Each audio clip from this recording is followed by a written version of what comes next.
বাংলাদেশ থেকে একটা বড় খুনিকে এসটিএফ অ্যারেস্ট করেছিল, জেনে রাখুন। যা নিয়ে বাংলাদেশে অনেক রেভুলেশন হয়েছিল। অন্য দেশের কথা আমি বলছি না, আমার বলার অধিকার নেই, কিন্তু আমি যেটা বলছি পয়েন্টটা। তারপরে তারা মেঘালয় দিয়ে বাংলায় চলে আসে।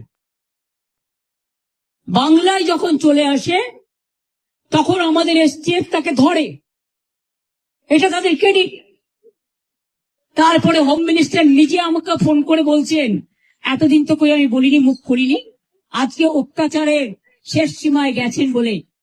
কারণ এটা জানে, আমি এখনো নামটা বলছি না ভদ্রতা করে, বাংলাদেশের লোক উত্তাল হয়ে যাবে। আমি সেটা চাই না, আমি দেশকে ভালোবাসি, না বলবো না দেশের স্বার্থে।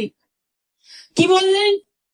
आप थोड़ा आपको बंगाल पुलिस को बोल दो, ये बात बाहर में नहीं कहने के लिए, ये देश के लिए है। কাকে দিয়ে খুন করিয়েছিলেন, কার কার নাম বেরিয়েছিল? আজ গভর্নমেন্ট চেঞ্জ হলেও মনে রাখবেন, আমি তো সবটাই জানি।